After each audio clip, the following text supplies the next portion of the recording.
You better study your ass off for this test or you're gonna die like the rest. We watched the 1981 Final Exam. We watched it so you don't have to, so you know what time it is. Horror, so bad it's scary. Splitting up is never okay. Plot, who needs it? Don't turn on the lights. Cars don't ever start, but that's alright. Running upstairs instead of out the door. Good acting, what do we need that for? Horrible horror, so bad it's scary. Enjoy the show, but not really.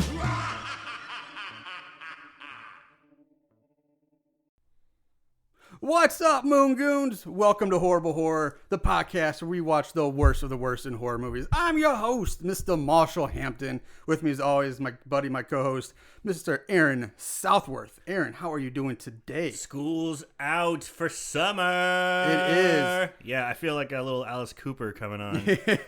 Yeah. Yes, it is that time of year. Schools are out or getting out. And for those poor suckers who are still in school, we figured, what better way to, kind of represent this time of year than digging up the old 1981 Final Exam. Yeah, you think there'd be a movie that would have been done, like, it seems like, I've never heard of this movie, but it seems like it'd be something that's pretty, it's like, this seems pretty spot on for a horror movie. Yeah, it's, I didn't even hear about it till like a little while ago where I stumbled upon it just like searching around for stuff. And it was like actually one of those things where I was like looking at a different movie and they said, you might also like these. And right. I've never heard of this one. I clicked on that. You might also like this crap. Yeah. If you like these shitty movies, you'll love this shitty movie. I get that all the time on my Amazon. Yeah. Too. It's like, oh, you liked the stuff. Yeah. You liked the flesh-eating mothers. You may like this shit. That's how I got this one. Right. But yeah, it's a little lost. I don't think a whole lot of people, I'm sure, the hardcore fans definitely know it, but this one, probably flies under the radar. Yeah, it definitely does. Anyway, before we get to that, first of all, I want to give a shout out and thank you to David Gifford for his support on our Patreon page. He donated a little money to us. So thank you, David. If you ever hear this, we appreciate it. Sweet. The movie Final Exam, like I said, was released on June 5th of 1981. It was written and directed by Jimmy Houston. And the only other thing of note that he ever actually did after this movie is he directed the 80s movie My Best Friend is a Vampire, which some people may have heard or seen of. Other than that, Jim Carrey, right? I don't know. No, I think he was in Once Bitten. Oh, that's right. But basically the same thing, though. Yeah. You can find this movie on Amazon right now. On Prime, it's for free. So if you got the Prime account, so it's a freebie. Thank God. Yeah. And the only person in this cast I'm going to mention is Joel S. Rice. He plays Radish. Yes, that's the character's name, Radish. Not turnip, not tomato, but Radish. He only has 4 credits as an actor, obviously this being one of them, but he's got 83 credits as a producer. So after this, he's like, you know what? Fuck acting. I suck at it anyway. I'm going to producing. Did he suck? Yeah, the acting in this movie is pretty atrocious. Yeah, but did he suck? I think maybe not as hard as the others, but yeah, he did. It's tough because when you see like it's like which turd smells the least. This is the best turd. Yeah, like this is this is the one I'm keeping. Yeah, why would I keep one? I don't know. Because I was actually going to go with that analogy, with the same one that you just went with, but at the same time, it's like, that doesn't make any sense. Exactly. Why would I have any of that? Yeah, exactly. But he did, like I said, 83 credits as a producer. So he went on and he produced like a shit ton of like made-for-TV movies. So he at least went on to have a successful career in that. Otherwise, nobody else were in this cast worth mentioning. So let's jump right into Final Exam. Take your no-dose, take your caffeine pills, because we're pulling an all-nighter here. Yeah. Man, I never really did that. I was always a study bug. Because I was terrified. I did it 1 year for one class. That was the dreaded, at my school, the dreaded theater history class, which everybody was like, it was probably the hardest, the most like complete, covered the most material final I've ever taken in my life. So that was the one time I stayed up with like the no-dose pills and caffeine pills, tried to pull an all-nighter. I always fucked your, like... Still fell asleep. It didn't work for the shit. Anyway, so the movie, we open with the credits that roll over this very peaceful shots of a college and serene nature scenes. Very peaceful, very pretty. After the credits, we're taken to an isolated makeout point, kind of makeout spot by the lake. Overlooking the lake, where a college couple is making out in a convertible. Now, this is supposed to be on the campus of March College, which is just a made-up school. The girl here, by the way, is just super fucking annoying. I can't believe this guy puts up with her. But she constantly stops like the makeout session like every 2 seconds to whine about some other shit. And it's so fucking annoying. My favorite one that she stops over. Do you love me? Oh yeah, that's the last one. That's the big one. Do you love me? He just goes right back to making out. Yeah. And she stops again. Do you love me? I'm like, dude, this is so easy. All I have to say is, yeah, baby. Of course I do. I wonder if this is where Meatloaf got his dashboard lights on. But this is the exact scenario. Making out in the car, going all the way. Tell me you love me. Baby, do you love me? Let me sleep on it. No, you better tell me right now. That's exactly what happens here. You just don't have to say it. All I have to say is, of course I do. That was my fucking move back in the day. I was a sleazeball. Of course I do. I never said that shit. You told me you love me. I never said that. I never said those words precisely. Can you tell me what the definition of the word is? Like, I'm getting semantic on this stuff. Yeah. Anyway, however, though, I will say, judging by the way the dude kisses her, I can't really blame her for wanting to stop it every 2 seconds. He is like an animal kissing her. It's rough. But like I said, he must be just super hard to get like, because he just keeps going and putting up with this girl's crap the whole time. Yeah, he puts up the top to the convertible. Yeah, like put up the top. I don't feel comfortable. Let's go somewhere else. Blah blah blah. Yeah, it's just nonstop. But eventually, he does get her to shut up, and they move to the back seat to take the makeout session up a notch. And that's when they start hearing noises coming from the darkness outside, and the car starts getting like bumped and kind of shooking around, shaking a little bit. And the guy thinks. Dude's like, oh, that's just some of my teammates because they're jealous of their starting quarterback. I'm the starting quarterback. So that's such like hard like novice writing. Like you can't. Like they're just jealous of their starting quarterback. Like we don't need that fucking information in this movie. But it's like we want you to know he's the jock. Yeah, it's like it's so weird. I don't know anybody like in high school or even at the college level. The guys, the football players, going, yeah, I'm the starting quarterback. Like they didn't describe like unless like, hey, do you you play football? Like, yeah, I'm a quarterback or something like that, or I play this position. Right. But nobody just like casually just drops, yeah, I'm the starting quarterback. Like that's his move to get the girls wet or something. I guess in the 80s maybe that was a thing. This is 81. 81. So I guess that was a big thing in the 80s. And at the same time, was that hacky writing in 81? Yeah. Like, who knows? It seems like super hacky now, but it's like they're just now getting they're dipping their toes in the hacky pool. They're like, ooh, I kind of like it in here. And that's when, from seemingly out of nowhere, we see the hands and the head of a man just pop down into view through the windshield. And he's like on top of the car. And he's just like he like, hangs his head down to look into the car. I couldn't tell if he's dead. Yeah, or at first you think it's a dead body. Because he just kind of flops. Yeah, he's not like looking menacing. He just like flops. Yeah, his there's face nothing and graceful hand. about it all. It just plop. Yeah, and the quarterback, into his defense, he's like, "This is fucking weird. I'm getting the fuck out of here." But I'm like, how the fuck does this guy even get onto the roof of the car? Is beyond me because like, it's a rag top. That's my other point. It's a fucking rag top, which means he would fall through. He'd be the falling roof. through. Yeah. The canvas top's not going to support this guy's weight as he climbs up on it, which again would shake the whole car, and they would hear somebody climbing on top of the car. Through the top. You'd be like, "Oh shit!" Totally ruining what's going to happen. He'd just land on that couple's lap like. What's up, guys? Yeah, sorry. This was supposed to be a lot more scary. How embarrassing. So the girl screams. The man hops down onto the hood of the car now, and he slices the canvas top open with his knife. The boy climbs into the driver's seat and is like starts to drive. I was like, fuck this, we're getting out of here. But the killer then grabs the guy with one hand and pulls him up and out of the car in one fluid motion. Yeah, this is like fucking Terminator-like strength, like fucking or Hulk, like just one-handed pulls this guy up and out of the roof top of the car. Dandelion weeds in my front yard. Yeah, with one hand. And then he slams the guy onto the hood of the car where he just stabs him repeatedly, just killing this guy.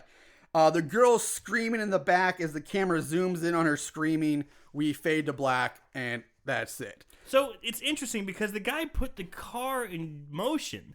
The car is wheeling, it's moving, but he keeps his balance so perfectly the whole time. It's like Black Panther on top of the car, man. Fuck that. Or make more 80s references, like Teen Wolf surfing on top of the top of his van. Yeah.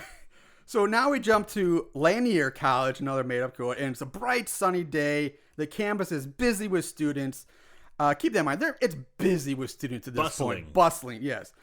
We meet our main girl, Courtney. She's sitting alone in like a dusty, dirty section of this building stairwell. It turns out later it's like this tower, like old this bell tower that's like 6 floors up attached to this one building. But the bell rings and she gets up, heads down the stairs.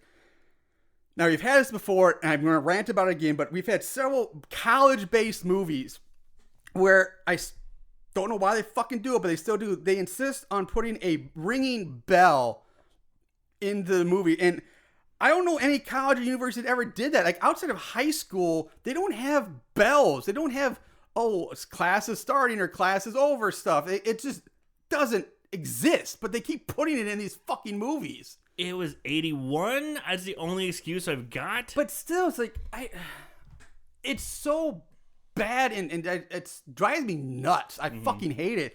I mean, just get rid of the sound effects and you could do the same. You could just have Courtney look down at her watch and be like, gotta go. And we get the exact same effect that, she has to go to class. She's got to go somewhere. We don't need a Saved by the Bell, like fucking bell ringing that doesn't exist in colleges. I hate it. So anyway, she leaves. She goes down, and outside on the steps are 2 of her friends, Elizabeth and Janet, along with the frat boy Mark, whose hair is fucking ridiculous, by the way. It's epic. Dude, he is the epitome of helmet hair. Oh, it's awesome. I mean, it's that 80s giant, it's semi-permed, it's feathered. It's feathered and hairspray to and just it's be like parted right down the middle, feathered to the side. Glorious. I swear to God, if this thing had a tail, it would look like a coonskin hat or something just sitting on his head. And like you could just walk up to him and just boop, plop it right off. It's awesome. Courtney and Mark, they walk and talk about how much Mark hates chemistry and that he has to get an 82 on his final in order to pass the class. Up runs Radish, who is the serial killer, obsessed, nerdy guy. Yeah, he's your classic nerd. Yeah, but nerdlinger. But obsessed with like murderers and killings. So I guess you could say he's kind of like a precursor to the Jamie Kennedy character in Scream, who was obsessed with the horror movies. Ooh, nice connection. Maybe kind of like that. So he tells Courtney and Mark about the 2 students that were murdered over at March College, referring to ones we just saw in the beginning. He's got all the details. He knows the starting quarterback. He's into it. Now, Mark is actually pretty happy to hear this because the guy that was killed, like I said, he was the school's starting quarterback. So now Mark's like, maybe we can beat them next year. Sweet. Or no, he says, maybe we can beat them this year. Which I had a big problem with this too. Well, if it's actually going with an actual year, solid year. I have to because first of all, like they're in finals week. So now we don't know if it's and I'm guessing based on the weather here and the lush green grass and the trees and bushes. You assume it's maybe the spring semester, which is the end of the year, which means football season's over. But it will start in fall. Which would still be that same year. But it would be next year. Everybody in sports says we'll give them next year, meaning next season. Nobody says that. Nobody means it that way. But they're probably already starting OTAs and starting like warm-ups and stuff and getting ready to start doing that. So their year's already starting. Semantics. College actually don't have OTAs in finals week. No, they don't. They're going to start them soon. Not that soon. Not in college. Maybe in the summer. Regardless, it's the same actual. And even if it's the fall semester, it still doesn't work. It's the same calendar year. So we're really splitting hairs here. But it bothered me because it doesn't make sense. Oh boy. Now up runs Wild Man. I'm glad I got a drink. Because Wild Man, he knocks the books out of Radish's hands as he runs by, and we get to the shot. We cut to a shot. Wild Man is a poor man's ogre from Revenge really of the Nerds. is. Yeah, really is. We cut to a shot of a brown van slowly driving up onto campus, and then we go back to our cast of characters, which just so happens that all of them are in the same goddamn chemistry class again. Bullshit as well, because again, you don't have your entire cast in one class in college. Not like maybe high school. I kind of forgive in high school, especially if it's a smaller school, but in college, no one's taking. Besides, chemistry isn't even a required class in college. Yeah, it's kind of a strange one. Once I got out of high school, I didn't have to take a single science class at all. Because that was the confusing thing again. If we're splitting hairs, why not? Let me fucking jump in this pool. You got Nerdlinger, sure, Radish. He's obviously going to be taking a chemistry class. It's not unsurprising for him. But why would Wild Man, who's basically Ogre from Revenge of the Nerds, why would he be taking a chemistry class? Exactly. Like, it's just fucking. You should have just made like freshman English or a more generic like history or English or something very basic or very common that one of those core classes that everybody has to take. Then it's more believable, but not chemistry. So they all sit down, get ready to take the final exam. We're introduced to Dr. Reynolds, the professor, who leaves his TAs in charge of the final exam. While they take the test, we keep getting shots of this van slowly rolling through campus. And in one shot, I'll come back to that fucking. Reynolds leaves. He leaves his TAs in charge. And out in the hallway, he meets up with Lisa, another student, and Courtney's roommate. And it turns out that Dr. Reynolds is cheating on his wife by banging Lisa on the side. Oh, yeah. Yeah, he is. She gets a passing grade with them titties. They talk in his office. Long scene short here. She tells him to meet her in the art studio tonight for one last fuck session before she leaves for break. Is when 2 D's can get you an A. Yeah. Wild Man, Radish, they finish their exam. They leave. Outside, Wild Man runs into Coach. And what I mean by runs into Coach is that Coach fucking blindsides Wild Man with a running tackle. Wild Man's walking just away. He's like, all right, I got done with my exam. Exams are over. He's just like a happy-go-lucky guy. Yeah. And this fucking wild middle-aged man with a gut comes out of nowhere and just bulldozes him over. Yeah. I'm like, holy shit. I mean, can you imagine if a coach blindsided a student athlete in today's world? And he just gets up with and a goes, running tackle? You weren't ready. Like, he could have fucked him up. Yeah. Coach is a pretty big guy. To keep your athletes healthy so they play on the field. You don't injure them by this bullshit. God. So Radish joins up with them, and we learn that Radish is like the football team's equipment manager, water boy. He's somehow about, and he has to do a final year-end inventory of equipment. And at this point, I also want to mention Wild Man's shirt. He wears this football jersey pretty much throughout the entire movie. But the odd thing about his jersey is that it has his nickname Wild Man on both the back and the front of the jersey. That's how cool he is. Which I've never seen a school football jersey that has the players' names on the front. Usually, that's where the team school or mascot is. He's like the XFL. That's exactly what I wrote. Like, unless it's the XFL where you put a nickname on the back, it would be his last name, not Wild Man. I loved it. And Wild Man's my favorite character in this movie. He's got crazy long bleach blonde hair. He's a little out of control.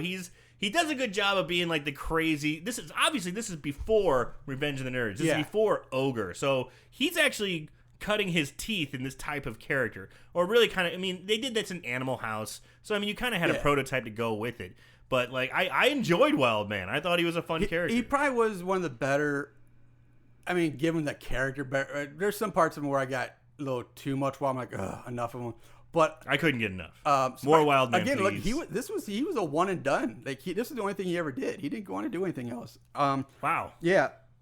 So we go back to the classroom. Courtney finishes up her exam. She leaves. Outside, her and Lisa chat this other couple that's loading up a car, getting ready to leave for break. Courtney and Lisa move on as the brown van drives past and then comes to a stop. And this is where as they're driving by, we see that in the back of the van, the guys in the van are wearing ski masks, and one of them has an M16. So out jumps this guy with an M16, and he just starts unloading it on everyone he sees. Dude, straight up school shooting, 18 style. Yeah, it's like fucking insane watching it now in today's environment. Yeah, in today's environment, it's just like, oh, shit. Yeah, and I'm pretty sure this guy's never held a gun before because the way he's holding this M16 is fucking ridiculous. But several male students get gunned down as he's just spraying. Spray and pray is what they call it. Back and forth. It's spray and pray. Yeah. While these guys. But he's also holding it like at a 45-degree angle. It's really weird. So a few guys get shot down. Where was I? Girls and a few other guys, they flee, run for cover. And the men in the masks who don't have guns, they rush out of the van and start dragging the bodies collecting the corpses. Down students, and they drag them and load them back up into the van. Back in the classroom, everyone is still taking the test, even though the sounds of gunfire they're starting to go, what's going on? Are right outside the window. They're getting up, and they're kind of starting to go over to look out the window. Nobody even gets out their check desk, dude. Yes, they do. They go and look out the window. There's like a good collection of people who are looking out the window because this gives our main character with the helmet hair the opportunity to doctor his test results. Yeah, Mark pulls out a red pen and he quickly marks a few answers wrong and writes an 82 on the top of his test. Gets up and then he places it at the bottom of the other finished test on the TA's desk. So it's like, oh, it's already been great. So I guess not the worst idea, but I don't know if you're the TA grading those papers, wouldn't you be like, that's not my fucking handwriting? Yeah, that's the point. Like I didn't do that one. What the fuck? And yeah, so who knows? We go back to the gunman who's still firing rounds from his magical endless magazine. All the other masked men are loading up bodies in the van. Now I do have to say that this one guy picks up a limp body and flings it over his shoulder with impressive ease. Boss. I mean, it's seriously impressive. He flings his body up and over him like it's just a sack of dirty laundry. Yeah. That's one of the most impressive feats of strength I think I've ever seen. The obscure horror movie, Final Exam. Fuck the Arnold classics and the deadlifts that you see. Yeah. Fuck seeing some of the CrossFit fit games. Fuck some of the other things we just see in normal human competition. Final Exam scoops a dead body off the ground. Dude, wow! Oh, it's like a completely probably easy 200-pound man who a dead weight, and he does it with one hand too. He's a big boy. He just woof. You can tell he's been throwing bales of hay his whole life. He's from the flatlands of Nebraska, where he's just been chucking baled hay his whole life. So the masked man hop back in the van. They drive away while Radish hauls ass to a phone to call the local sheriff. There's a quick shot in the men in the van cheering and chanting, but we go back to Courtney and Lisa who are smiling and laughing as Elizabeth comes running up freaked out by the shooting. Courtney tells her that she saw a Gamma fraternity sticker on the back window, which by the way there is not. It's never there. You clearly don't see it. The van comes to a stop on some dirt road, and all the men hop out laughing and gleefully cheering about the success of their prank. Gamma! And it turns out the driver of the van was Wildman. And I'm like, again, fucking A. They're just seeing this in a movie nowadays is so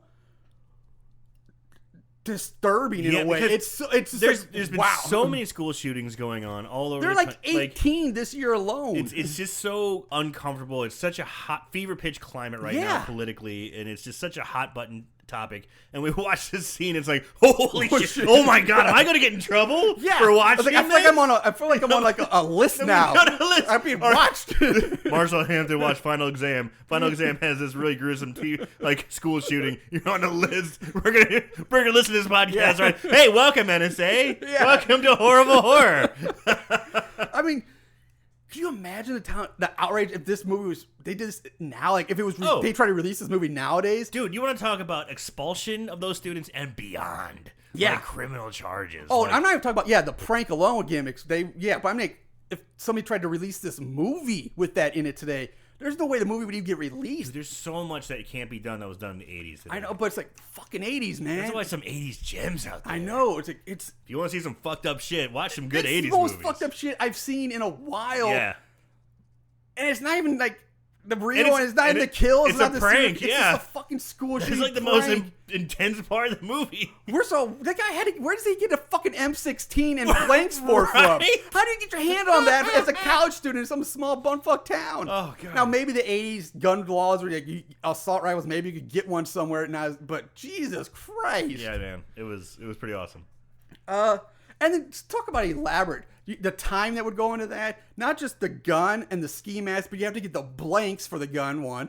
And then you have to get your victims have to be done up with squibs. Yeah. And have to tie. This is the most elaborate prank ever. And all of this just to get it out of a final exam to mark an 82. so you can get an 82 on your chemistry exam. Yeah. Like the bare minimum. He's gonna give himself like a 93. No, 82. I need an 82 to pass. I'm not going to be greedy. No. I'm just going to exchange this crazy elaborate prank. Yeah. But I'm not going to be Which greedy. probably took more time to put together than would to be studying for the test. It's all about your priorities, Marshall. Anyway, back on campus, another van, this one black, is slowly driving by, watching Courtney and Lisa as they walk and talk through campus. Now we go to the cafeteria. Courtney and Lisa are joined by Mark, and they talk about the prank. Lisa shoots down Mark's flirty advances, and the three of them are now joined by Janet and her boyfriend Gary, the Gamma Delta Psi pledge. Basically, Gary's also the one and only pledge that this house has in this movie, even though it's supposed to be like the coolest and best house on campus, but they only have one pledge. Also, again, you're not going to like this, but it throws me off on the timing of when this movie is supposed to take fucking place. Okay, lay it on me. What is it? I know you were in a fraternity. I was not in a fraternity, so you know a lot more about that stuff than I do. I mean, it's just because, okay, first of all, normally pledges rush in the fall, and usually the rush is in mid-September or early September, depending on the school. And by all normal accounts, they become active members. You know, they go through the pledgeship and Hell Week initiation somewhere between late November, like right after Thanksgiving break, to early December. Again, depending. It all depends. But still, that's your timeline. So even if Gary was a spring rushie, he still would become an active member long before finals week. The fact that he's still a pledge at finals week is bullshit. Is there any way that he could have been in trouble before as a pledge and got his he's an extenuating circumstance because he is the only one? Maybe his can got kicked down the road because of something. Maybe he did, I did not think of that. I guess under certain circumstances you can, especially in the 80s, you could definitely probably stretch out somebody's pledgeship if they fucked up. And that, you're right, that might explain why he's the only pledge right now, but I don't know. It's just it's something that, as from my point of view, was really fucking weird. Like, again, just the timing of this movie, I don't know when it takes place. So you don't mind if they just should have explained as to why he's still a late bloomer, if that's if you the will. case, and I don't even say they need to explain. I mean, if that is the case, maybe, yeah. But the thing I'm saying is, I don't like about this movie is I can't figure out when the hell it's supposed to take place, because you don't know if it's fall semester in California or something like that, or is it spring semester. And finals exams, but by the time finals exams, almost all other school activities are done, canceled, because they want you to focus on your finals. But in this movie, it's acting like finals might be more like midterms or something. It should be midterm exams. Yeah, they still got football helmets and inventory. Yeah, and it's stuff like that this shit would be long gone. And football season, they would have done the inventory after football season, not the end of the year. That's a good point. So, yeah, you know what? Fuck this movie. Thank you. Fuck them. Nothing here makes sense. Ah! All right, let's move on. All right, Mark. Let's try to avoid more of these nitpicks, or else we're gonna be here all day. Mark gives Gary some basic pledge shit, and they go outside where Mark tells Gary that he has to break into a professor's office, and steal a copy of a final exam. Up comes Wildman. Mark tells him the pledge doesn't want to steal the exam. Gary gets more shit from Wildman and Mark before they leave, and Gary goes back to the girls. Eventually, he agrees to do it. Yeah, he's got a good point. He's going to get expelled if he gets caught stealing an exam. Yeah, but like, fucking pledge. We're gonna do We it. all did it. Yeah. Anyway, one by one, they all start to leave the cafeteria. We follow Courtney as she places her dirty lunch tray on like this conveyor belt elevator, which I've never really seen one of these in a working cafeteria. I'm sure they exist. Obviously, we see one, but I've seen things like this, but not an actual conveyor belt. I've seen them like horizontal ones that go up, but not ones that go vertical up and down. It's taking the trays to a different lower level. Yeah, that's the weird thing. Which is kind of strange. I haven't seen that either. Like I've seen one where my school had you put a tray on and you'd slide it and it'd go into a different room. Correct. On the same level. That's what I had. Yeah, not an elevator that takes it down a whole nother. That's weird. It doesn't surprise me, but I kind of liked it. I was like, ooh, look at that. That's new. I think it seemed kind of impractical. Yeah, very impractical. But it was neat. So the camera starts following the tray as it comes down out the bottom of this conveyor system onto a sliding rail belt in the basement of the cafeteria. It'd have to be the basement because it goes down. Where a guy with a big beard is. Yeah, where the dishwashers work. And his name is John Von Goforth. John Von Goforth. How cool is that name? How do you know that? Because when I got done watching this movie, I was like watching the credits, and apparently there's only like 12 people credited in this movie. It's a very small cast. Yeah. But they credited him, and his name was John Von Goforth. And I just remember that name. I was like, that's a fucking cool name. Wow. John Von Goforth. So, awesome, shout out to John Von Goforth. Yeah. So all the dishwashers and I guess cooks or something, they're down here. And we have to mention that the opening to this conveyor lift elevator thing, it's pretty small and narrow. Like, it's just big enough for a food tray. It's for a fucking food tray. Yeah. So we watch as one of the workers takes the bag, I guess John Von Goforth. He takes bags of trash out to dumpster around back, where it just so happens that the black van is parked. Courtney enters frame as she passes the worker on the steps, walks right past the van, and as she walks out of the frame, the driver's side door of the van opens. We don't see who gets out, but we see the door open. He cut to the sheriff arriving on campus and addressing a group of students. Finally, yeah, like half hour later or whatever. Jesus Christ. It's pretty lax response time. One of them being Rash, who's in this group, and the sheriff's like, hey, what's going on? Rash tells the sheriff that the shooting turned out to be a simple, harmless prank. Harmless. Fucking seriously? Like, there's nothing simple about this prank we've already, and it's fucking pretty elaborate. Pretty far from harmless, too, because that's from traumatizing shit. Yeah, that's like, if you didn't know, like, seriously, some girl would be like, I'm not going back to that school. That school just took a attendance hit. I just saw the guy sitting next to in math class get fucking shot and die, and he's not dead now. What the fuck, you know? Not even that, it would seem shot and his body hauled off by assailants for God knows what reason. Masked assailants. It's like, I wouldn't go back to that school. Right? I'm like, fuck it, I'm transferring. Send me to March College. At least they kill him right out. So while Rash is talking to the sheriff, up drives Mark and Wildman. They join the rest of the group, listen to what's going on. Rash tells the sheriff that he's got the license plate number of the van that was used in the prank.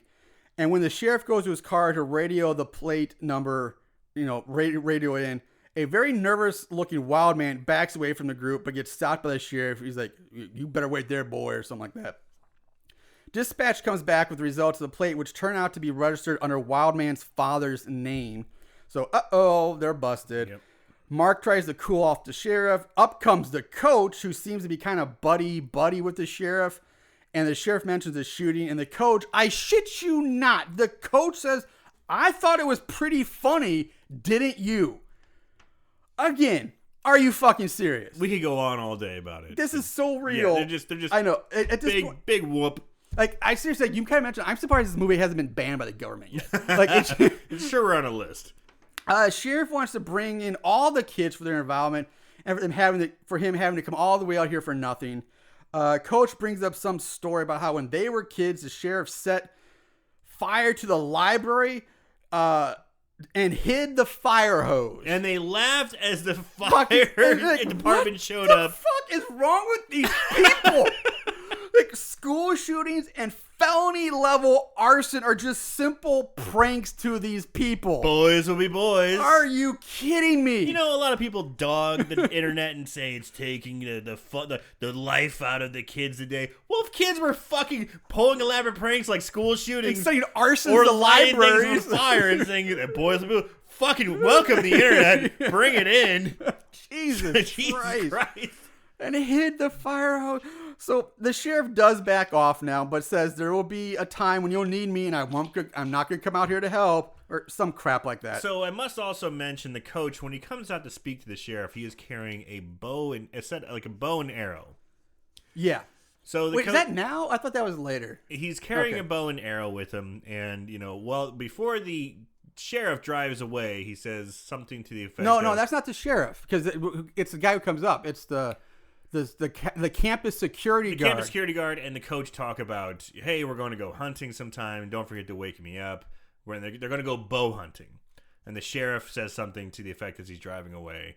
You still hunt? You still use a bow and arrow? I thought that's for backwoodsmen and drunks.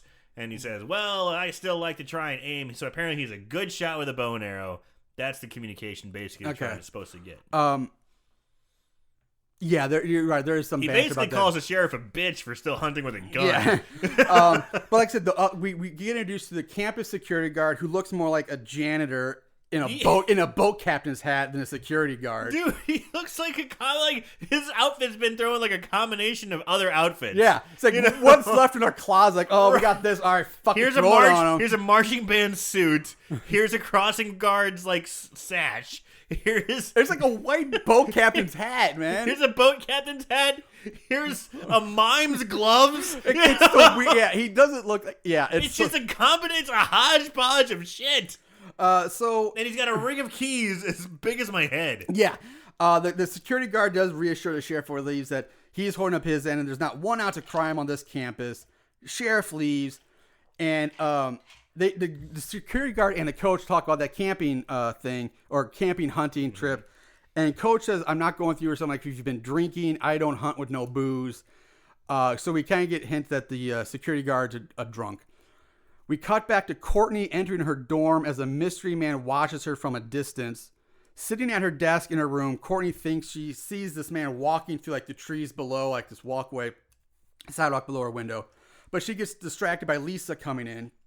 Lisa tries to convince Courtney that Courtney needs to start using her feminine wiles to get what she wants. And Lisa demonstrates this by getting 2 random guys to carry her luggage out to her car for her by being just flirty and like, hey, hi, just whatever. Atta girl. Hey. Work with what your mama gave you. Yeah. Cut to Rash's room where he's sitting, he's reading. Oh, and for some reason he has a full skeleton hanging from his ceiling, which is really fucking odd. With muscles and organs attached. No muscles, but it's like painted red. Yeah. It's like an anatomy teaching skeleton, but it's just like a full skeleton hanging right in the middle of his room, hanging from the ceiling. He does everything nerd. Anything nerd related, this guy's in. Yeah. Anatomy, he's got a computer. He's got multiple computers, like electronics on his desk. Yeah, like he's building a computer. We already know he's a chemistry guy. It's like fucking weird science shit. He talks about being brilliant all the time. Yeah. He's not a modest nerd. He is not a modest nerd. I kind of like Radish. He's an asshole nerd. I'm a fucking nerd, and I'm fucking smarter than all of you. Yeah. So I kind of like him. In comes Courtney. They talk. It's boring. Nothing happens. She leaves, heads back to her room. There is a quick moment when we see the mystery man watching her from a staircase as she comes down and goes the other way. Back in her room, Courtney goes back to studying as Lisa enters. And Courtney mentions that she can't find the book she was just reading. It was just here on my desk. Do you know where it is? And Lisa opens the closet door and the book it falls down, nearly hitting her on the head.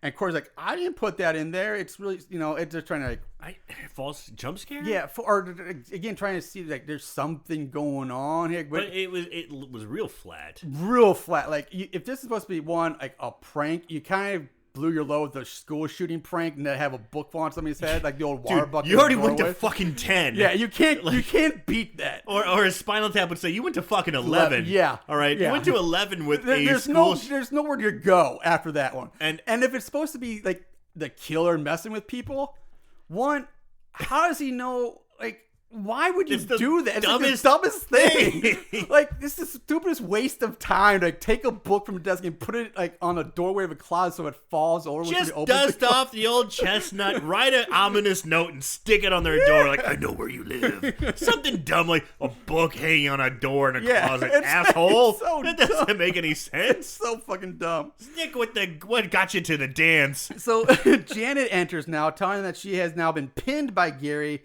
but she wants to keep it a secret. That Gary gave her pledge pin. Please explain the significance of this. Okay, it's very similar to like, I guess in the 50s, people were like, oh, he pinned me, or like giving somebody like a Letterman's jacket in high school. Like, you know, you gave him your pledge pin. Like, it's simple, like, yes, we're together. We are an official item. So It's when supposed to be a big girl thing. wears your letters, that's a taboo thing in the fraternity. Is that correct? Yeah, but is that still a standing tradition? Yeah, I'm trying to remember if I even had a pledge pin. I don't think I had a. We didn't have pledge pins. You get a pin when you go active and become an active member. But the equivalent of you giving your letters to a girl. It's to basically wear. like a college engagement type thing. But I don't think it's like the letter, because the letters are a totally different thing. Like, you would not give. They have to do.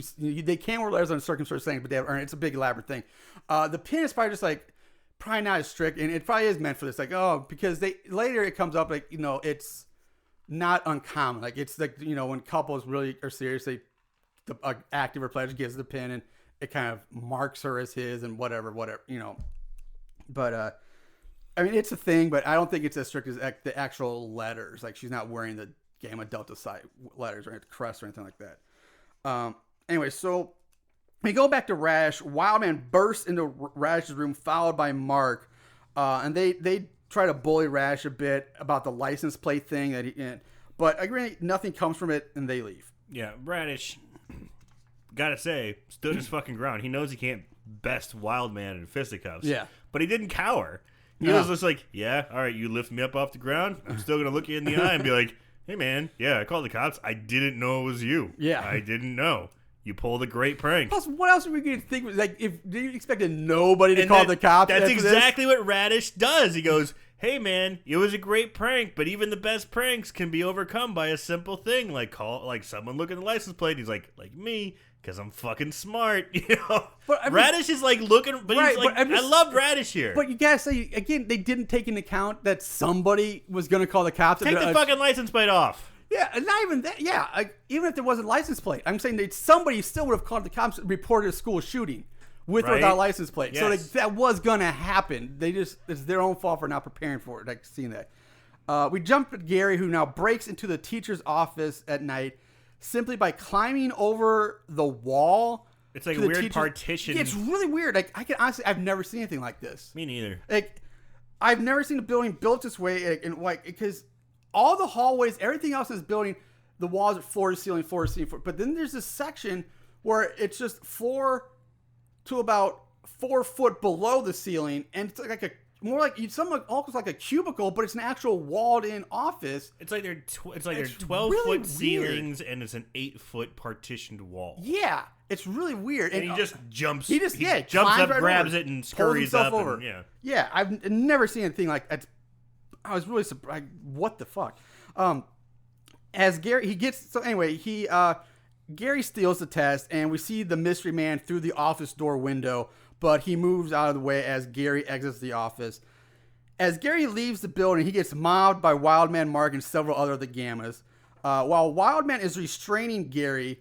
Now, I don't know what he was supposed to be doing in this scene, but I swear it looks like Wildman is like gently blowing on Gary's neck. Dude, he's and kissing his ear. and like nuzzling into Gary's cheek. He's just being a weirdo. Yeah, I swear he even rubs his cheek against Gary's cheek or ear. And it's just so fucking weird and odd to watch this, because everybody else is like, yeah, being all, and then here's this Wildman just like giving Gary like the sweet nothings and like Give him the nuzzles. give him the nuzzles. It's so weird. Anyway, Mark notices that Gary is not wearing his pledge pin, which Gary gave to Janet. So the guys carry Gary off and tie him up to a tree. Uh-oh. Now, before I go on here, there's a massive continuity fuck up here that we have to talk about. Because when Gary goes to steal the test, it's the middle of the night. Because you break into the office at night. But when he gets mobbed by the guy, and when he comes out and he's mobbed, it's still nighttime. But when we see the group hauling Gary to the tree, It's the middle of the fucking day. Yeah. It's bright and sunny. There was some confusion There's students in the background. People on the quad. Yeah. So they tie Gary up to the tree. They also strip off his clothes. And once he's tied to the Strip him down to his whitey tighties. His BVDs. Once he's tied there, they fuck with some more by throwing a bucket of water on him, then spraying him with whipped cream, blasting him with a fire extinguisher, and then top it off, they pour a giant orange, like Gatorade 5-gallon cooler of ice cubes down his whitey tighty pants. Well, not pants, but yeah. Ooh, put them balls on ice. Yeah, they did. Ooh, you want to talk about turtling up. Jesus. Yeah. And it's not even just the gamblers, but there's like a few girls, like random girls that are getting in on this action too. And one of them is Elizabeth, who we've seen earlier.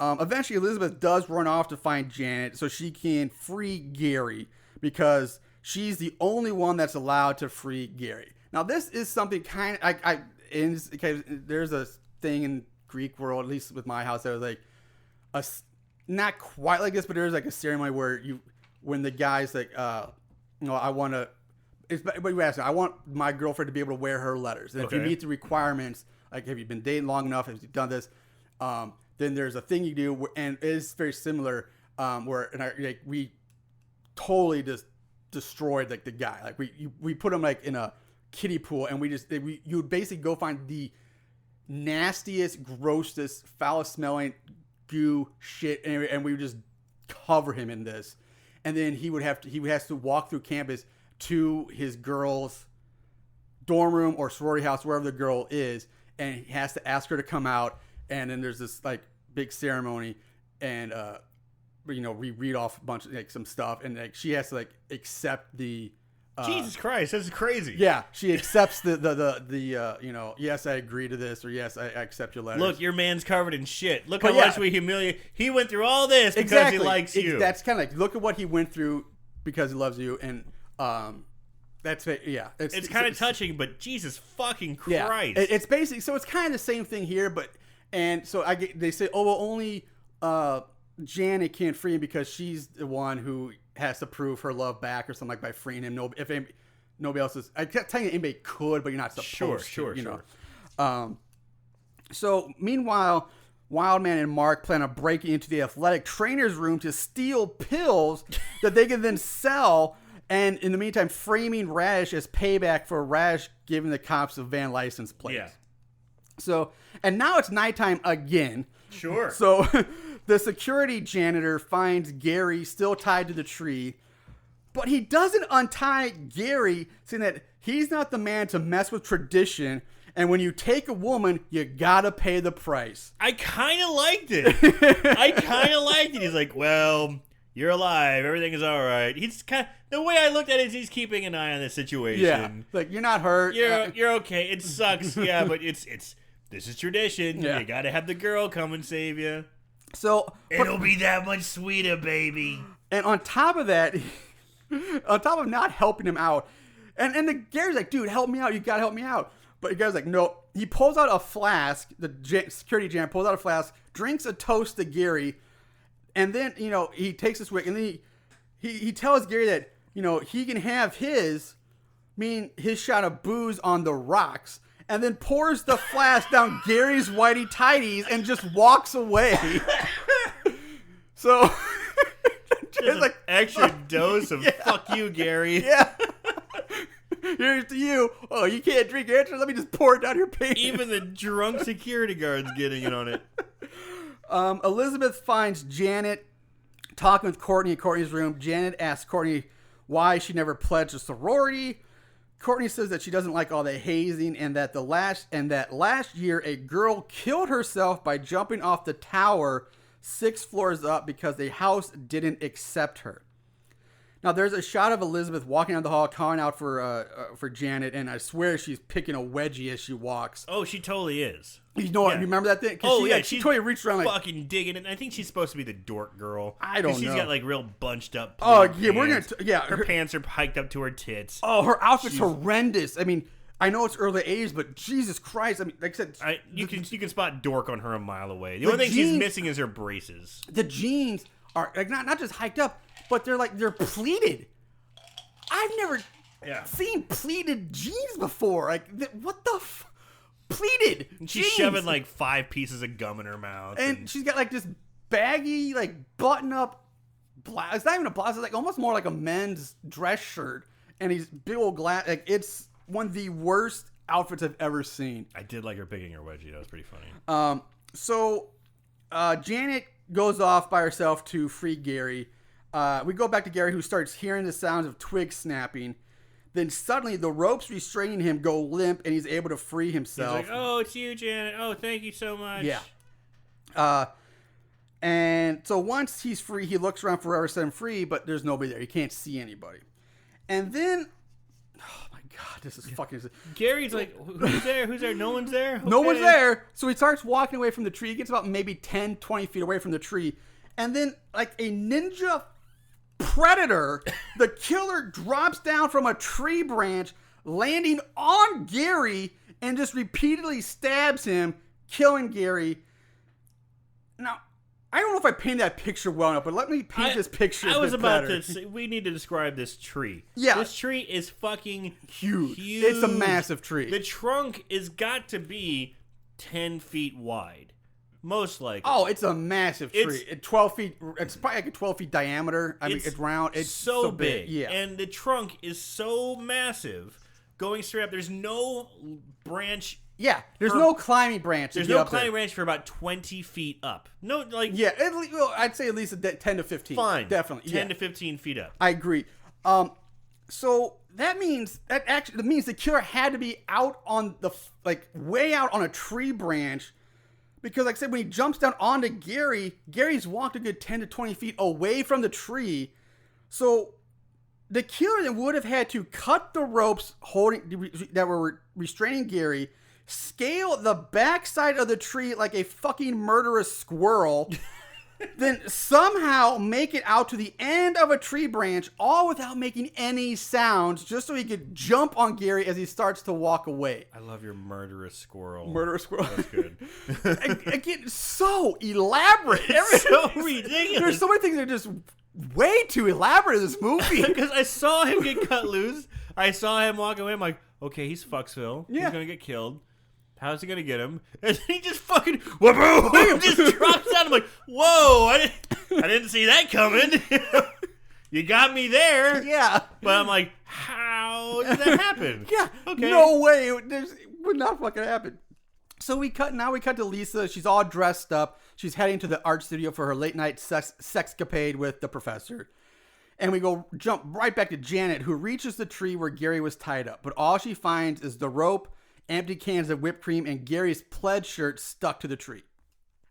A few feet away, she finds Gary's K-Swiss shoes on the ground. She follows a trail of Gary's clothes to some weird domed building, really odd-looking building. Yeah.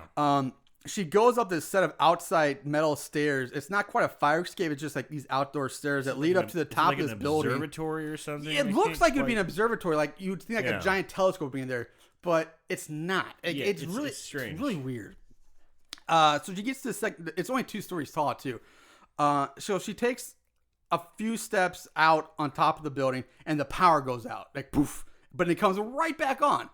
Off on, but with that, she's like, fuck it. Yeah, she's like, Gary, I don't know if that's you. I'm out of here. She runs down the stairs, but as she runs away, the killer reaches out with one hand, grabs her from behind the corner of the building as she, about to run past it, and Jan's just yanked behind the building, and that's the last we ever see of her. How did that Yeah. happen?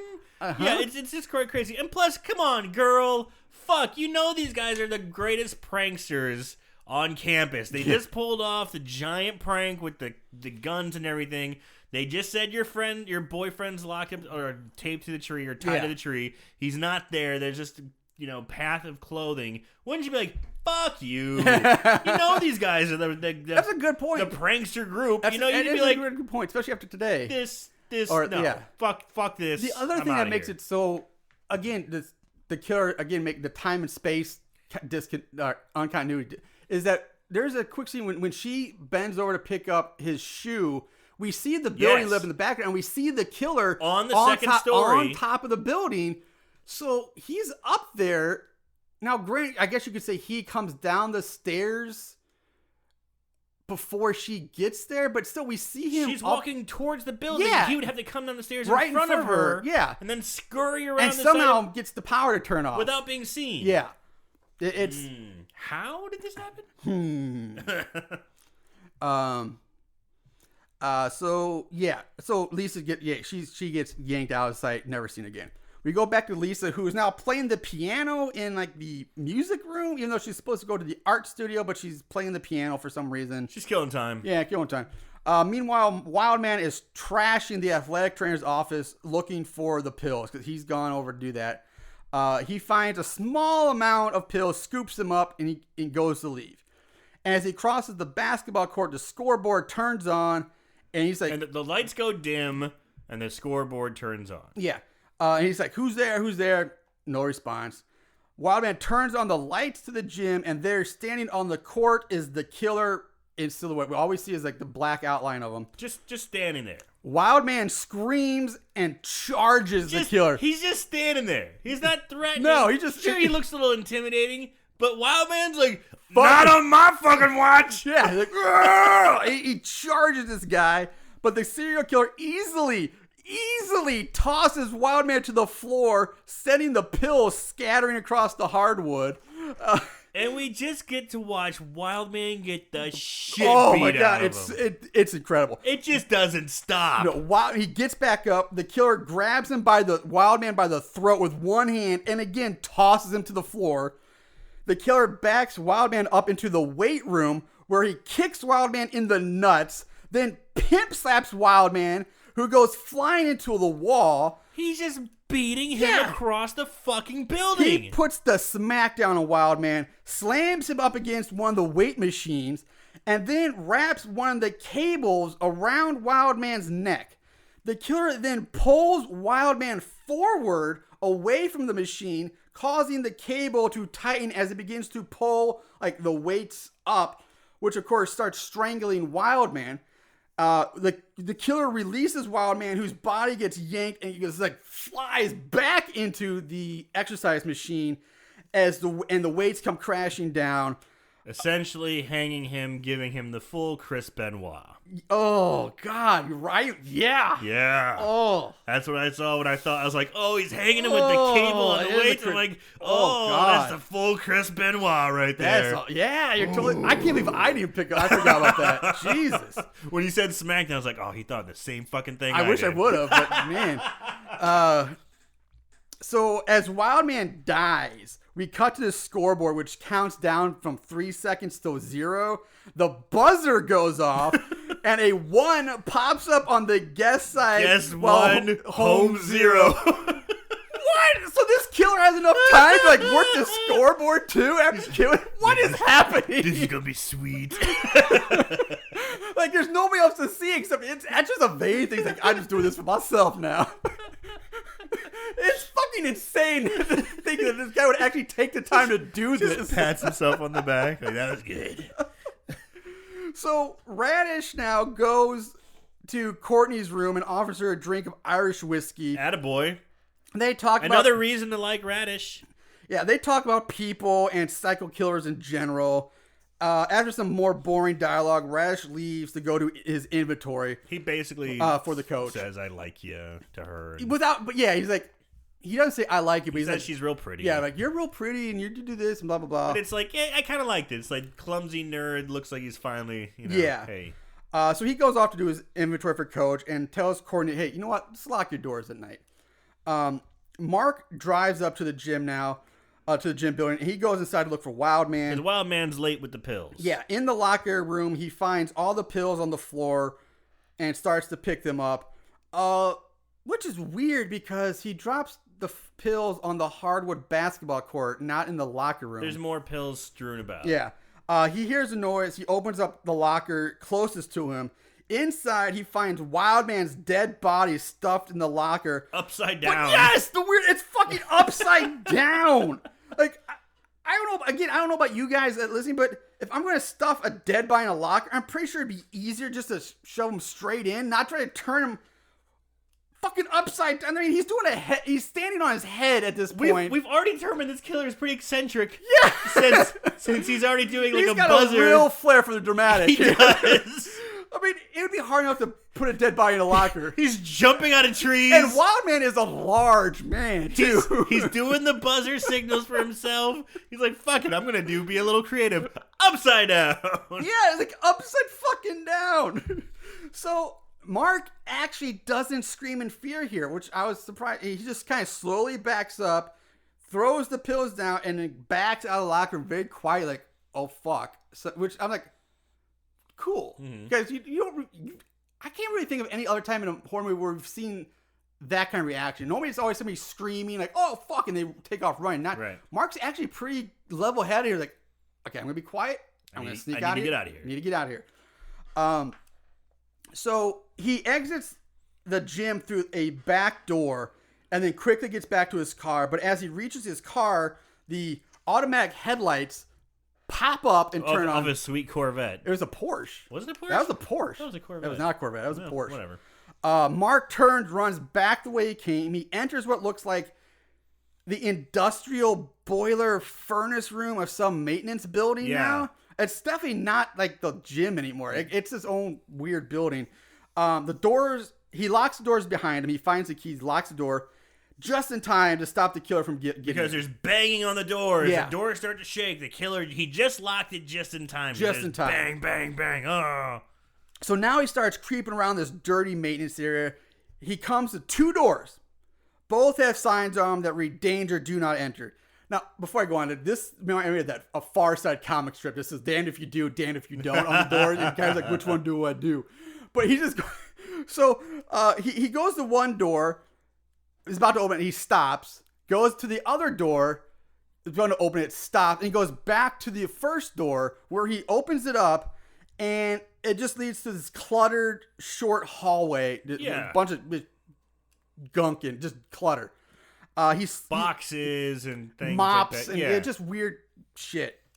He slowly walks down this hallway towards the door marked exit at the other end. The killer now pops up out of a large, heavy-duty cardboard drum. Like he's fucking Oscar the Grouch. Exactly! And just stabs Mark through the chest with a knife. With a big old whale. Like, is he doing a slow softball pitch? Like, wow! Yeah, like an underhanded stab. Again, how does the killer get in there? It doesn't make any sense. How did he go around the building to the outside to get into that door and into the drum to hide it? Because he was just shaking it. Yeah, the other door. And he just pops up. This guy literally puts like Jason and Michael to shame with like the shit this guy does. Oh, you think you guys can you appear think you randomly? can teleport and teleport? I get you got nothing on me. Fuck. Watch what I King can Kong ain't got nothing on me. It's Jason Voorhees ain't got nothing on me. Jesus. Fucking ludicrous. Oh, so we cut to Rash as he now enters the gym. And he goes into the locker room. He starts to pick up the mess that Wildman made. And he's placing these two football helmets back onto a shelf where they belong. And the locker next to him swings open and out falls Mark's dead body. Rash struggles with the body but manages to get it back into the locker. He then rushes off to call for a phone to call the police. And now here's another big continuity error. That in the last sequence of scenes where like Mark's death scene with him in the gym, him running around, Mark all the way up to his death, he's wearing a like tan beige jacket. It's true. And then, but when his body falls out of the locker, the jacket's gone. Yeah. So, like, what happened to the Unless the jacket? killer's like, fuck this jacket. Or like, no, oh, you know what? That's a nice jacket. I'm taking that jacket. Yeah. I'm going to take this jacket. My kid could use that jacket. Yeah, like, you know what? Fuck you. I'm taking your jacket. I'm not just going to kill you. I'm taking your shit now. It's like, what? So, Rash reports the murder to the sheriff, who now, of course, thinks it's another Sheriff's joke prank. like, yeah, you're pranking me. You're full of shit. I'm not going to fall for it. Exactly. Fuck you, kid. Not getting anywhere with the sheriff, Rash decides to take charge his himself. nuts drop. Yeah, they did. They drop. He's like, I'm going to take care of it myself. Hangs up the phone. And he runs out the gym. runs like a fucking Bat champ. out of helmet. Yeah, he does. He sprints ass. We jump back to Lisa, who's still playing the piano. She finally stops. She hears a noise, which causes her to leave the room and look for Charlie, a.k.a. the professor. We go back to Raj, who's running through the campus. Still hauling ass. Yeah, hauling ass. He enters a dorm, runs up the stairs to Courtney's room, and starts banging on her door.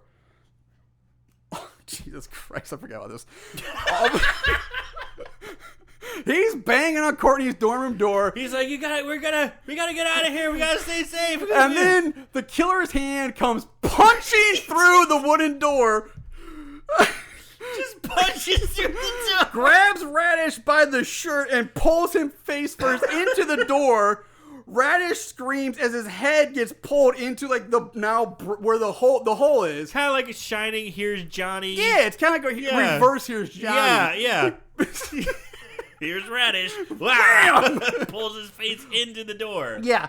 Hard cut to Courtney outside getting a Pepsi from a vending machine. So you see she wasn't in the room. Yeah. We go back to Lisa, who's now lighting candles in the art studio to help set the mood. And she sits on the silk-covered couch in like silk sheets, and she begins to undress. She wraps herself in a silk sheet, and she lies down to wait for the professor. We go back to Courtney, who gets back to her dorm and finds Rash's dead body stuck in the hole in the door. Like he's just hanging there from his head. Kind of crammed, kind of bloody. Yeah. And she thinks it's Rash just fucking with her because, again, another prank. But she realizes Radish is dead. But she also seems way too calm about it this time. I'm just saying, even if he was just fucking with her, I'd still be majorly pissed off about this. One, because the fact that you put a giant hole in my door for a prank. For one. Which means I'm probably going to have to pay for that. Or I'm getting told by the school for damaging property. But she does finally wise up. She realizes he's dead. And once she does, she starts banging on every door in the dorm. But of course, there's no one left on campus now, which is what I call major bullshit on. Because at the beginning of the movie, which was like, earlier this day? Yes. There was kids everywhere. It was a full. And people don't just up and like, if your finals are over, you leave when you're done. They mentioned there's not a lot of people left on campus, but there's clearly, you can see a lot of people on campus. So they actually said there's a lot less people on campus, but you can see so many people. I mean, there was a classroom full of people taking the chemistry final. You saw people packing up and leaving. There were two guys that helped Lisa load up her shit. Cafeteria was full. But all of a sudden now, they're all gone. Yeah. It's like Thanos just snapped his fucking fingers and everybody vanished. You know, I'm glad I saw that movie last week. Thank God, because as I was in the middle of that, they're like, oh shit, Aaron might not have seen this movie yet, but I can't stop now. So I'm glad you finally saw the movie. Too. So we jump back to Lisa, who props herself up on one arm when she hears someone enter the art studio. But she's facing the wall, exposing her bare back. She's trying to look sexy.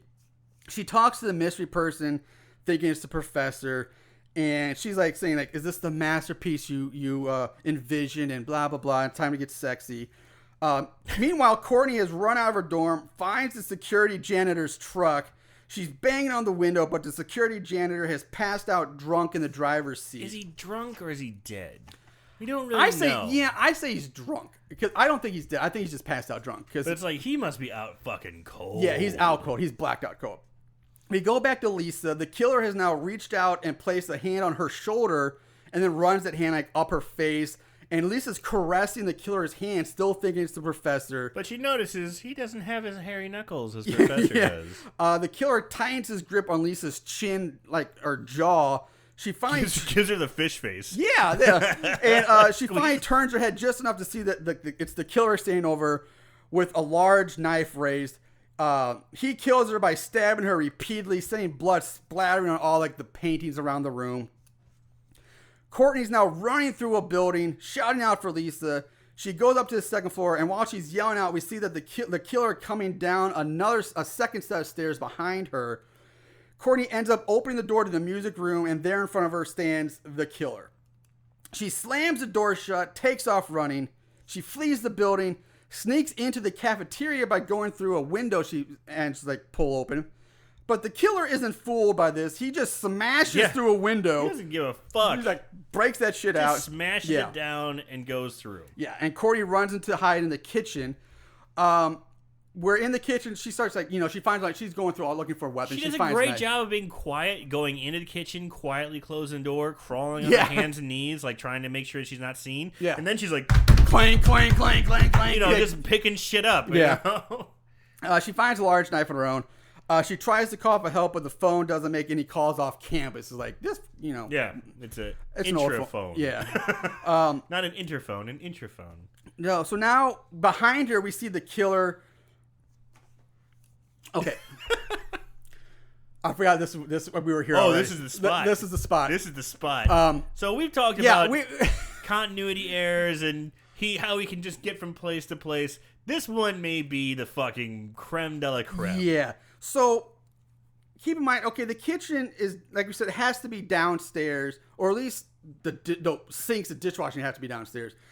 So she makes her way downstairs. Yeah, into the basement of the building, but we see the killer now descend down the little food tray conveyor belt elevator that we mentioned earlier, which is so tiny and narrow. I don't even know how he would even fit into this thing, let alone how it would even support his weight, since these things are made for a lunch tray.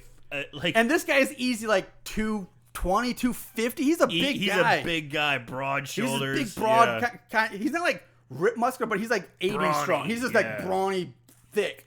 Yeah, he's on your brawny paper towels, like just without the mustache. He's just a big, and he's just like this lower down on this thing. It's like, no, no way. Does he fit in there? Standing up completely, by the way, which wouldn't even fit because the sides, the walls of that elevator have like two little metal shelves on each side where you put the tray to hold the tray up. He compresses his body like, which means fucking rat. Every foot or so there would be two more shelves for another tray. So there's no way he would even fit, even if he could get his feet on two to stand himself up. It's ridiculous. Nothing about this makes sense. It's like Michael Myers and the fucking dumbwaiter. Or I remember what he said. He wasn't in the dumbwaiter. Kane was in the fucking dumbwaiter. Well, there's also that scene in H2O, but Michael wasn't in it. That's right. The girl was right. And then still, that was stupid then too. But at least that makes sense because it was a smaller, skinnier girl and an actual smart. Yeah, it was more like Kane in the fucking dumbwaiter. Yes. Yeah, it's bonkers. It's ludicrous. It's so asinine here. So the killer pops up behind her. She runs off again. This time she sets a trap for him. She fakes going into like the walk-in cooler, and then when the killer goes to open the cooler door to the walk-in, she pops out of the closet behind him, hits him over the head with a frying pan. The killer falls into the walk-in cooler.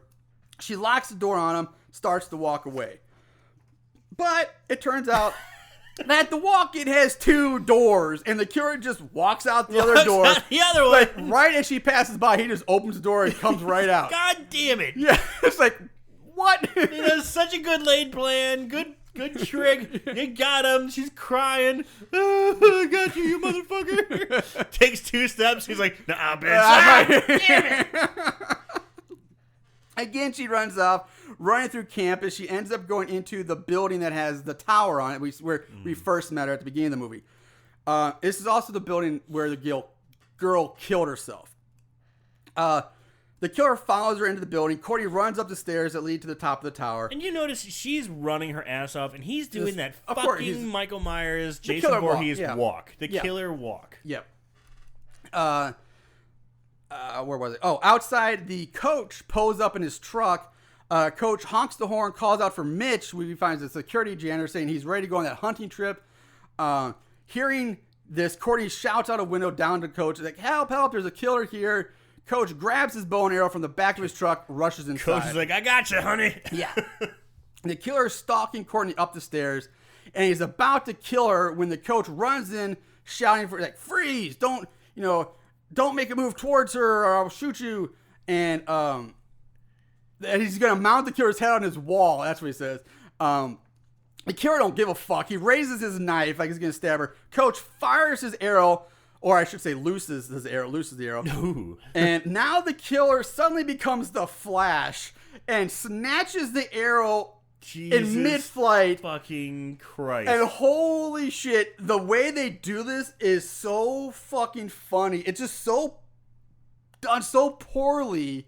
It's like they speed up the film for a second, making the killer's movement look really odd and weird. It's like it's so unnatural looking. Snatches the arrow out of the air. Yeah. Here it comes right at him, and he catches it with one hand. While still looking like a bad motherfucker. Yeah.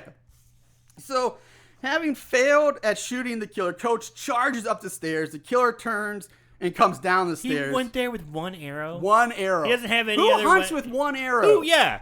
Come on, man. You got one fucking arrow. One fucking arrow. You must be a fucking, like, bullseye, green arrow, Hawkeye. Yeah. One arrow. Fucking Legolas motherfucker over here with a beer gut and a penchant for tackling students. So when they meet up on the stairs, and the killer just easily kills Coach by stabbing him through the chest with his own arrow. I think I'm running. I'm like, okay, we're going to have maybe a little fisticuffs. Nope. Coach gets fucking impaled with his own arrow and has a dramatic scene where he smears. I think they made a mistake. I think this is what was supposed to happen. Because please, if you saw this, please let me know. Because this is what I saw. Okay. He gets stabbed with the arrow. Coach slams against the wall and skids down the whole wall. I believe as he's skidding, there's supposed to be a red smear because at the very end, before he falls in the ground, there's a little bit of blood that smears on the wall and he finally collapses. I bet you anything it was like, we fucked that up. I'm not sure if it's that or if it's because I think he got the blood was on his hand and he hits the wall as he goes down. And I don't. Regardless, you could be right. Missed opportunity. Yeah, will agree with you on that. A missed opportunity. So the killer turns, heads back up the stairs to Courtney. She picks up a 2x4 to protect herself with, which makes me ask what the fuck happened to the knife she had. She picked up a knife, gone. Well, to be perfectly honest, I'd rather have the 2x4. I could see that, but it still was like, what? They deliberately show her picking up a knife, and she never uses it. It just disappears. Well, she also brained him with a frying pan, and then she... After she picked up the knife, too. So she might have just said, fuck this knife. I'm more of a blunt object kind of gal. Right as the killer is about to get her, the killer's foot breaks through like the old wooden rotten floor of the landing they're on, which gives Courtney an opening to become Hacksaw Jim Duggan and begins wailing on him with the 2x4. And she does not waste this opportunity. No, she does not. Because she just brains the shit out of him over and over. And you know how I always say this shit in horror movies? Yeah. They got him on the ropes and they always run. This is the time where you should be happy with this one. They hit him once or twice and they run. Nope, she says, fuck that shit. Well, bam, bam, well, bam. Just keeps going and going. Well, one thing, she didn't really have anywhere else to run. She was cornered. But I loved it. I loved it. The killer drops his knife, which falls 6 floors to the lobby below because it's just this giant open It's air. just a straight drop. Yeah, straight drop.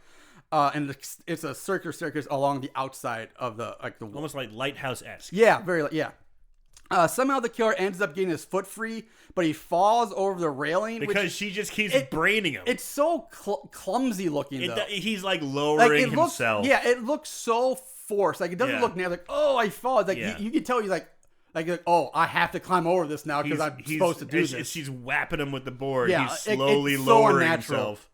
The killer ends up dangling from a support beam 6 floors up with Courtney beating on him. Eventually, the killer loses his grip. He plummets to the lobby floor. And I would say the fall here actually looks pretty good. I agree. We've seen way worse like dummy falls, but this one looks pretty solid. Yeah. Courtney goes back down the stairs, stepping over the coach's dead body. She looks down. She sees the killer at the bottom of the 6th floor drop. So she goes downstairs, steps over coach's body. She reaches the lobby where the killer lies dead in a pool of blood. But as she walks by him, he snaps back to life, grabs her ankle. But luckily for her, the knife is right there. So she picks up the killer's knife and stabs the ever-loving shit out of this guy. And like I love, she just doesn't miss a beat. No. If you got him on the ropes, you keep going. She starts stabbing. Yeah. Stabbing. And it's probably one of the more gruesome kill scenes, even though you don't see it going It's into just him. brutal. But it's still pretty brutal. But her what you hands just get said, bloodier yeah, and but bloodier. let's talk about that. That's all. My biggest point is that as brutal as it is, as many times as she's stabbing this guy, there should be blood flying all over, spraying her face, getting her clothes. But all it's just blood on her hands. Like, and that's so does such a disjustice. A to missed this opportunity. Scene. Yeah, Another it's so bad. Another missed opportunity. And I even thought about this. Even if she's like stabbing the shit out of him, she's looking down. Her hair's in her face. I would have loved for her to put her hands on her, like to pull her hair back, and just have the blood smear on her face as she pulls her hair back, and she just looks fucking crazy. That'd have been awesome. That actually would have been, that would have been pretty cool. I would have liked that. So We're anyway, making a movie, baby. once she's done stabbing him, she walks up, she drops a knife, walks out of the building, takes a seat on the front steps, and freeze frame. Cue the fucking elevator music. Roll credits. Dude, the music is horrible. It's like, what the fuck kind of music is that? Yeah, it's really bad. It's really fucking bad. What is going on? So that's it. That's Final Exam, guys. Before we move on, I do gotta say the music throughout this movie though did kind of borrow from, I felt, John Carpenter. I felt they borrowed from Halloween and other John Carpenter-esque types of themes. They borrowed, they had a lot of the, like the classic Halloween. It's like bump, bump, bump, bump, bump, bump. Yeah, but ding ding in the background, like when no, I definitely agree. They had a lot of that. There's a lot similar, a lot of synthesizer use, very heavily influenced from John and even Carpenter. very much a lot of same kind of horror. I guess you call them cliche. I don't want to say cliches, but filming techniques. Like in the original Halloween, they show a lot of stuff with Michael. Like they'll show you like his foot or his hand, and they do a lot of that with this guy too. Only the exceptions. I didn't mention this in this. I should have mentioned it at the beginning. You see this guy's face from the very beginning. A lot. Like, once he gets the status quo, like, you see his face all the time. There's no mask. You don't hide it in shadows. Like, you plainly see this guy's face all the time. Big dude with an army green jacket and a mop top. And you never get a reason why he's killing people. He's just there killing people. And then in the credits says, the killer. Yeah. Just the killer. Yeah, there's no rhyme or reason, which I'm not sure if I like or not. Especially since I'm thinking the first time I saw this, and I heard about the suicide. I'm like, oh, it's the girl's father who wants to take revenge on Greek and story people because his daughter committed suicide. I mean, there you go. There's your setup. That's nice. I like it. Yeah, but, I didn't think about that. Like, so why even mention the girl committing suicide, which has no bearing on the movie then whatsoever? Only that it's tall enough for you to die from. Yeah, I guess. I guess so. That's the only thing. You can see that obviously. It's 6th floor. Yeah, you're gonna fucking die. You can die if you fall from that. Yeah. So it's really weird. It's follows a lot of horror tropes, but then again, at the same time, it doesn't because it definitely broke with this one. It's just like killer. Yeah, that's it. And no face plainly visible. It's odd. You get more backstory on the coach's relationship with Wildman and the fucking security janitor. Yeah, and the janitor and even the other sheriff. Yeah. Than you do on the actual killer. Which maybe in that way, maybe that's supposed to be. They thought that was scary. They can always say, you fear the unknown. What's scarier? It makes it scarier not knowing why he's killing people. That is just a crazy guy killing people is scarier than him having a motive, I guess. Maybe that's what they're thinking. Which I could kind of see that. I mean, if that's what they're going for, it makes sense. But at the same time, it doesn't necessarily come across, I don't think, unless you really, I think, take the time to look into it. It's pretty deep. Yeah. So anyway, that's Final Exam. Let's move on to favorite kills. There can be only one. Favorite kill. All right, Aaron. Favorite kills. What do you got this week? Well, while the kills were there were a good handful of kills. There wasn't any that were like particularly gruesome. No, very tame. I'm gonna have to go with Wildman and the Chris Benoit hanging because that's the first thing I thought. I was like, oh, we got Chris Benoit. Damn. Yeah. It's not particularly gruesome, but that's the first thing I thought of. I was just like, oh my god. Ooh. I did like the killer getting killed at the end, but I'm gonna have to go with the Wildman. I agree with you. Wildman's my not because I wish I would have made that. I can't believe I didn't make that connection with Chris Benoit, and I should have. But I just like the lead up to it, like the fact that the fight, like he just gets his ass kicked all over that gym. He even land a punch? No, what the fuck? He makes Wildman look like a complete bitch, and then he kills him. Yeah. So yeah, Wild Man. We both agree this week. Wild Man is our favorite kill for this movie. All right, let's move on to odds and ends. Not only did they watch these films, they researched them too. Ugh, what is wrong with these guys? All right, ratings. We get IMDb gives it a 4.8 out of 10. It's Not bad. basically a 5, not the worst we've seen. Rotten Tomatoes 14% on the thermometer with an 18% audience score. Ooh, critics and viewers alike. At least on that one, yeah. Yeah. And then Amazon gives it just about a 4 out of 5, actually, 3.8. Pretty good. Plot keywords, there were 124. I only wrote down, I think 2, 4, 6 of them, I guess. One was Southern Sheriff, which is a weird plot keyword. Okay.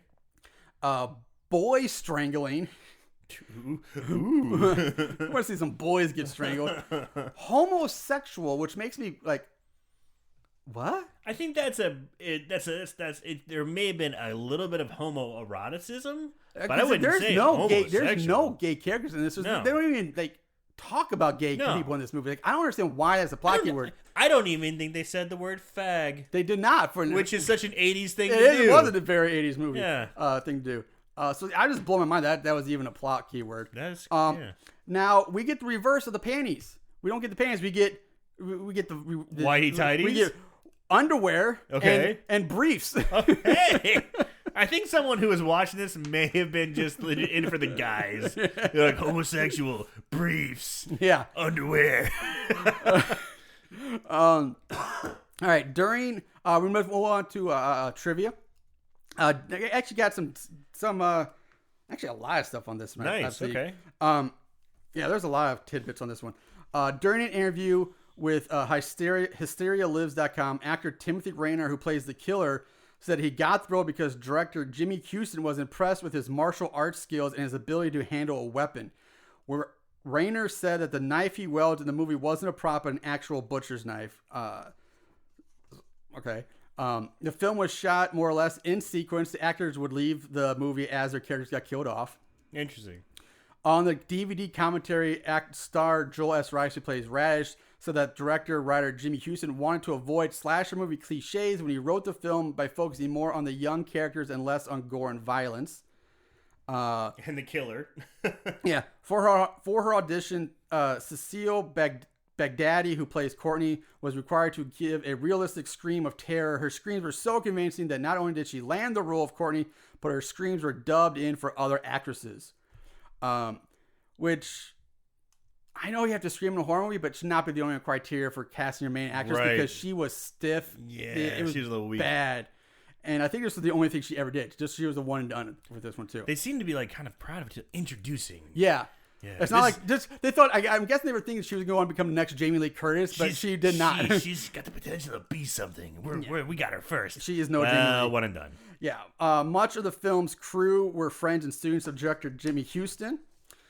At the time of filming Final Exam, Sherry Willis Birch was a secretary for MPM, Motion Picture Marketing, the company that made the film, as well as a student at UCLA and an actress. So when the company found out she was an actress, they pretty much gave her the role of Janet to her without even having to audition. Sweet. Joel Rice beat out 5 other actors for the role of Radish. The scene where Gary is hazed was quite authentic, as Terry F. Ferren actually did have real ice poured down his underwear during the filming of that scene. Well, what are you going to do? Fake ice? Yeah. Come on, you can do it. Yeah. Most of the bit parts were extras in the film, and extras in the film were crew members as well. Writer-director Jimmy Houston came up with the name Radish by doing a variation of the word nebish or nebbish. Okay. You know what he kind of reminded me of? I wish I could remember that guy's name. And this is a really old reference. I don't know if many people... But remember Welcome Back, Kotter? There's that kind of nerdy guy with the froey hair. I wish I could remember his name. But I didn't watch that show very much. Oh, man. He reminded me of that guy.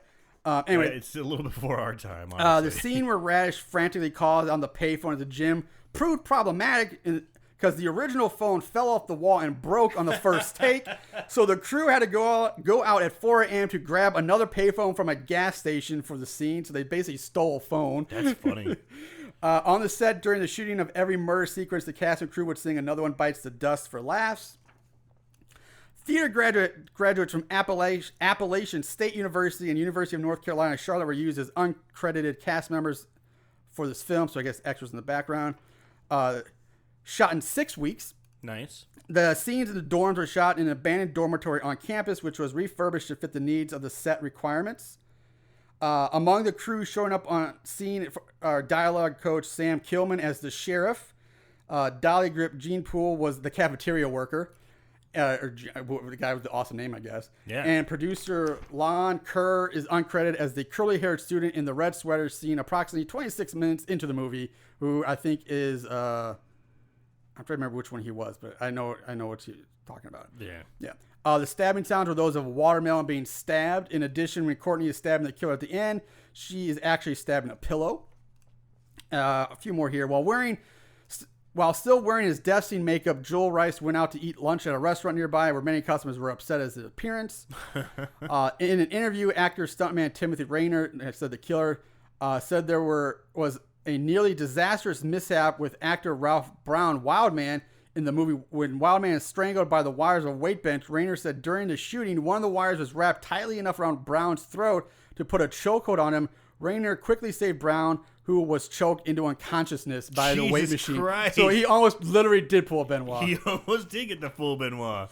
The shot where the killer storms out of the freezer locker to get Courtney had to be retaken because Rayner would burst from the freezer door so sudden it would startle the crew into screaming, supposedly. Ugh. That's kind of lame because you would know it's coming.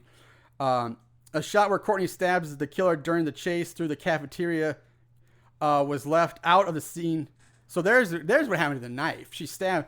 It was left out of the scene because it didn't edit together well. In one shot ever, you can still glimpse the hand of a fake knife sticking out from the killer's chest. Huh. So there's what happened to the knife. That's the answer because to the question. you're like, where's the knife? Where's the knife? And I'm like, I don't remember losing it either, but it's gone. And the last one, during the shootout prank scene, the brown getaway van clearly shows no numbered license plates on the car. So yeah, there's no license plate on it when it gets license plate. All right, so that's all the trivia I got. So it was actually a pretty decent amount. I agree. Probably happy with that because sometimes you just don't get anything. With that trivia, is there a budget? There is a budget game! Yes! They spent how much? The budget game. All right, we do get to play the budget game for this week. Aaron, take your guess at the budget for the 1981 final exam. So it's 1981. We've already established that a lot of these people were friends or students, and they were kind of friendly. They kind of got a lot of these are one and done actors and actresses, no big names. Ooh, shot on a campus, so that's going to save you some money too. The film quality wasn't bad, pretty decent for 81. And the sound wasn't horrible either. I'm going to go 40, fuck. Yeah, $40,000, why not? $40,000 is your guess. Well, you came in way under budget.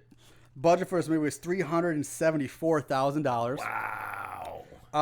But I'll give you a chance to win here because you get to play Guess the Gross. And the gross is as of December of 1981. And remember, this was released in June. So how much money did this make? Not much because it wasn't a big hit. I'm guessing this is a national release. Did it make money or did it not make money? I'm going to say it made money. I'm going to say it made $620,000. Way off. Again, gross as of December 1981, it made $3 million. Nice! So it was a success at the time for 1981. Okay. Yeah, I blew my mind too. Yeah, man. Especially since it's kind of like a lost, it's not that really talked about one anymore. So there you go. Let's move on to 5-star reviews. These special movies have a place in these special people's hearts. 5-star reviews. All right, first one up. We have Scott Zagorski, who writes. Hold on, let me make sure I have notes here correctly. Okay, Zagorski. Zagorski. One of the most criminally underrated horror gems of the 80s. A film that puts characterization ahead of cheap scares. One that really makes the audience think about the fact that people kill every day for no reason at all. Ralph Brown turns into the performance of a lifetime playing Wildman. Watch this movie. 5 stars. From D. Borgi. I just got the Blu-ray because I loved the cover. I was amazed because I'd never heard of this, and I got to say Final Exam is a very underrated slasher. It seems really real because you see the killer's face throughout. He doesn't hide behind a mask or nothing. That part really disturbed me. 5 stars. Wow. Yeah. And last one from Johnny G. Horn. The reason I like this... Okay, hold on. The reason I like this movie so good is that it was filmed mostly in Gaffney, South Carolina at Limestone College, my hometown. Woo-hoo. The movie itself doesn't tell you why this guy is killing the people, so it doesn't have a good plot, but 5 stars. So that's all the worthwhile ones reading. So let's wrap up Final Exam, man. Where are we going with this weekend? Final Exam, then they kind of hit on it here. They don't tell you the killer's motives. They don't tell you anything about the killer. They show you the killer's face. They break a lot of the traditional. And this is right around the time when slasher movies just started kind of coming out. Yeah, so you can't really say, can we really say they broke tradition because there wasn't a tradition yet. But traditions were being formed. They went a different direction. They went a different direction, yeah. They went a different direction, and you know what? It just didn't pay off. Because we like the story. We like to know what's the motive behind this madman going from campus to campus, seemingly. He's already killed at one campus. He's going to another campus. He's killing people. He's not worrying about... What's the motive? Well, they're not going to tell you the motive. They're just going to say he's a killer. We're going to focus on the characters. And the characters... Even though they focus on the characters were still not greatly developed. Yeah. They were still pretty one-dimensional. I'll agree with you on Wild that. man, the frat boy, the nerd, the slutty girl, and the Virgin S type of girl. Yeah, those I are agree. the 5 main ones, and they had a couple other ones here and there. But they said they were trying to get into the characters. They didn't really quite get into the characters. And dude, there's a long time between the first kill and the second kill. Yeah, this is one of those movies where you have the opening kill in the beginning, and then you go 45 minutes, an hour maybe before you get anything else. 55 minutes. I paused it. There Yeah. was the first kill, which I imagine was probably about 5 minutes in the movie. Yeah. And I paused it. It's about 45 minutes before there's another kill. Yeah, and it's then, one of and those, then last 20 once minute they get movies. that other kill, it's bam, bam, bam, bam, bam, bam, bam. But there's so much downtime in between. Now, of course, you had the action scene with the shootout, and the prank, and that was enough to kind of wet your whistle. Well, again, but that's what Halloween did. It was very Yeah. very slow build, but again, Halloween did it right. So many people tried to do it, but they did it right. Others, And also, haven't been able Halloween to was pull one of the first of its kind. Yeah. If it's not the first, yes, you can probably point to other movies, but it was the first big wow, holy shit, we're onto something here. And they went a different direction. I personally didn't really care for it. Plus, the killer was moving from place to place like fucking Nightcrawler. yeah, Boom, boom, boom, boom. bam. I can excuse that once in a while, but I just couldn't stretch it. I appreciate the effort, but at the end of the day, I didn't like the slow build between. I'm going to have to say So Bad It's Scary. Not bad. Not a bad, attempt, but it just wasn't one. I'm not going to watch it again. So Bad It's Gotcha. Scary. A lot of things you say I agree with. One, if you're gonna focus on characterization and character building, you better have the writing chops to pull it off and actually make characters worth caring about and do something. Agreed. These characters really did. Yeah, they had their personalities, sort of, but they never went through any kind of character arc. They never. I didn't care about them. So if you're gonna focus on characters, you better have the writing chops to pull it off. Otherwise, it falls flat and it just becomes boring. Like I said, having the killer show his face and not know the motive is an I'm not gonna say I hated it. It's different, and I'm not sure again if they're trying to go for the whole. It's scarier not knowing why he's killing people. Just some crazy psychopath going around killing people. So I'm really mixed on that. It's nice, but at the same time, you kind of want the reason why. You want to at least understand why. So I don't know. I think overall, though, I'm not going to carry on. I'm probably going to say So Bad It's Scary too. It's not that awful of a movie. I mean, we've seen worse, but it is kind of boring. It's a long stretch of boringness. The kills are very tame. It's just, yes, the 5-star people, it's underrated. It's underappreciated. I get it though, because to me, it's kind of forgettable. And I understand why it's kind of forgettable. It doesn't have the wow factor that the Friday 13s, the Halloweens, right. the Nightmare on Elm Streets that are going to come out did. It just kind of, it's there. Like, it's okay. It's not horrible, you kind of nailed but it's it. just there. You nailed it with it has no wow factor. There's a reason it's gotten lost to the annals of time. Yeah. It's just, so I'm saying so bad it's scary myself. It can be passed up. I don't think. I probably had more fun talking about it than I agree. I think so. I had more fun talking about it. And it's, again, if maybe you're a hardcore horror person who's into it, very hardcore. Yeah, enjoy. You'll have a watch. A casual hardcore fan horror fan isn't going to really enjoy because this is stupid. So, all right, that's it for us. We wrapped up Final Exam this week. No more school. No more school books. is out. Yeah, no more. Teachers' dirty looks. We'll be back, guys. We'll be back real soon with the another horror movies. But so in the meantime, guys, watch more horror movies and remember to always keep it tight.